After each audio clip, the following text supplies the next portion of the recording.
Right now on Up with KREM, a baby is safe this morning after a shooting in Airway Heights. The ordeal put Sacred Heart Hospital in a temporary lockdown. This happens all up and down this street.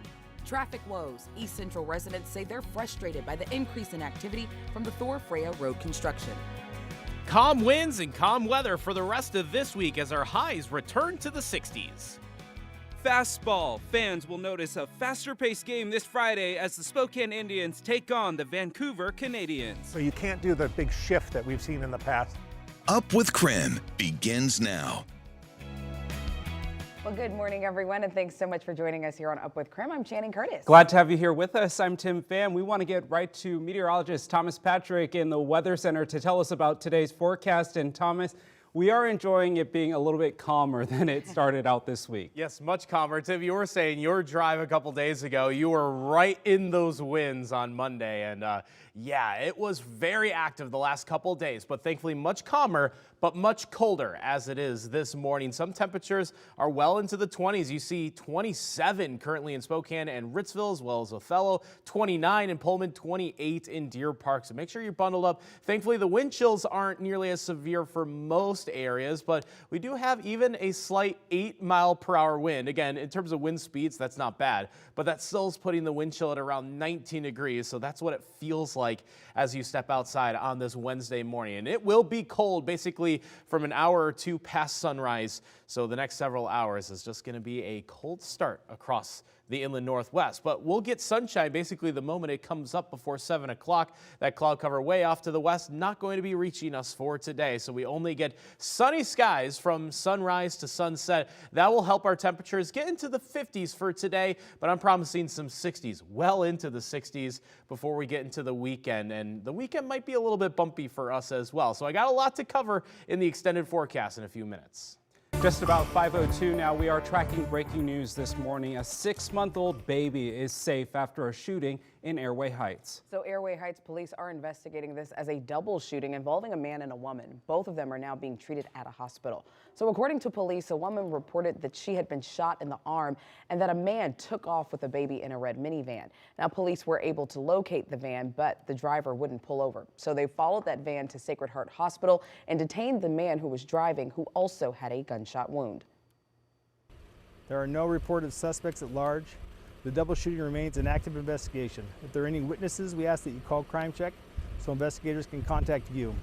Sacred Heart Hospital was put into a temporary lockdown last night. At this hour, the lockdown is over. Staff are currently taking care of the baby who was not injured. And at this time, police do not know of the connection between the two adults in the shooting, but they do believe that it could be a domestic violence case. We are told that it is an active scene this morning. We do have a crew on the way to the scene. We'll have a live report coming up at 5:30.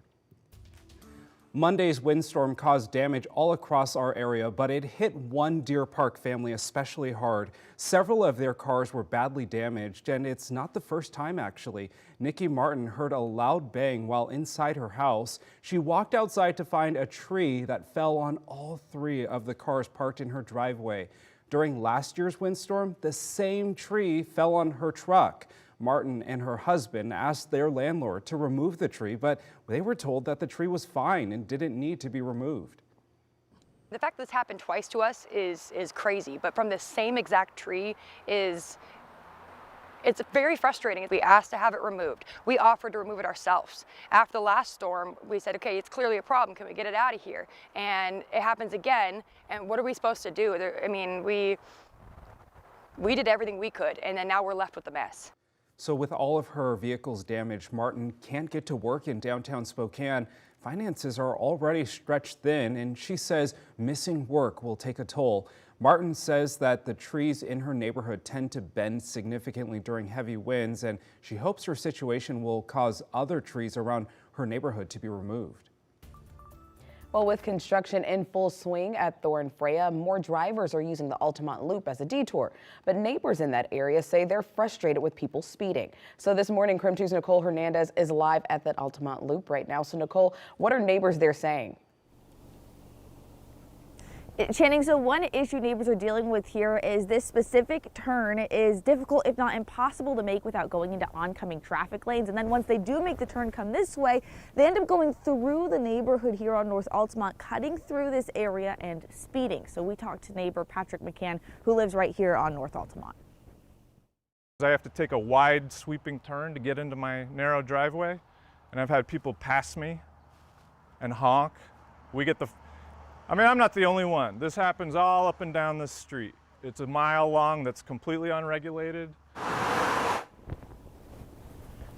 So neighbors created a group to bring attention to the speeders 4 years ago. Since, they've been talking with the city and working with traffic engineers to come up with potential solutions. Anything from speed bumps to stop signs to roundabouts to one-way roads, but neighbor Patrick McCann says nothing has changed. Our 9-year-old daughter's aunt lives just up the street, and we're afraid to let her go walk and see her because we know how crazy some of these drivers are. An independent study showed 1,200 cars pass through here every day, half of those cars speeding. Now, with Thor and Freya closed, Patrick says he's noticed 3 times the amount of cars driving down this road. Out of frustration, he started a petition for neighbors to sign. That petition already has almost 150 signatures. Now, we asked the city why this neighborhood hasn't seen any changes over the past few years. They said based on their most recent speed and traffic count, quote, while volumes increased between 2019 and 2021, they remain within typical residential volumes. And the city also says drivers in this area are averaging under the posted speed limit of 25 miles per hour. In Spokane, Nicole Hernandez, KREM 2 News.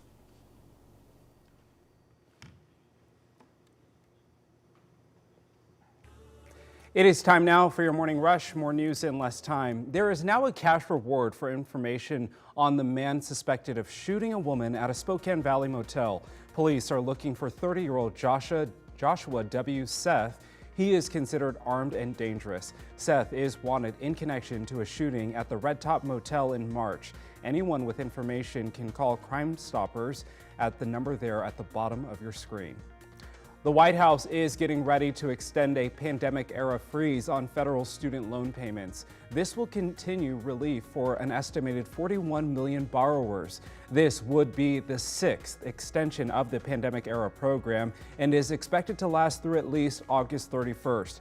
Advocates and lawmakers have been pushing for an extension, and many are calling for loan forgiveness, including Washington Senator Patty Murray. Well, Zag fans have another reason to plan a trip to Hawaii. The Gonzaga basketball team will join 7 other teams for the 2023 Maui Gym Invitational. The Zags will have a chance to match up against the defending national champions, Kansas. The last time the Zags played in the Maui Invitational was back in 2018. They won the whole thing, taking down Duke. This will be their 6th trip to the Invitational. And the Manitou Japanese Garden is officially open for the season. If you plan on going to check out the gorgeous landscapes at the garden, the hours are from 10 a.m. to a half an hour before sunset. The gardens will be open through the end of October, and that's a look at your morning rush. To Idaho now, more funding for behavioral health is coming to Idaho. That's right. So Governor Brad Little signed a bill investing $50 million to improve behavioral health care services all across the state. Some of those resources include joining the new National Suicide and Crisis Lifeline hotline number. That number is 988. So that's an alternative to calling 911 for mental health services and will go live on July 16th. 2 more bills will provide even more resources for people struggling with mental illness, including first responders involved in traumatic events. A recently passed House proposal claims to limit the price of insulin to $35 a month. But is that true? We verify. The FDA is discussing the future of COVID shots today. Could the COVID vaccine become an annual dose? And here's the one thing you need to know about today's weather. It's a cold start to this Wednesday morning, but thankfully the winds are much calmer for today. Well, that brings us to our wake-up call this Wednesday morning. The first Wednesday in April is National Walking Day and encourages everyone to get out and get their hearts pumping. The American Heart Association is encouraging everyone to go for a 30-minute walk. So this morning, we want to know, what are your favorite places to go for a walk here in the Inland Northwest? Tim, I know you and Baxter are always Trail. Yep. But Manitou's open now. Oh, that's true. So Manitou. Thomas, do you have one? Manitou. There you go. Ah, see, I'm a bowl and pitcher girl. Ooh, I'm that too. a bowl and pitcher, or I just tried the suspension bridge down at Riverfront. Oh, it just opened. It just opened. Stunningly gorgeous. So many great places that you can go for a walk today. So text us your favorite places, 509-448-2000, or use the hashtag #UpWithKREM. But first, here's a live look outside. And speaking of going for a walk, Thomas says today will be a good one to go for a walk. So we say good morning to you, Inland Northwest. Happy Wednesday to you. Thank you for making us your choice for morning news.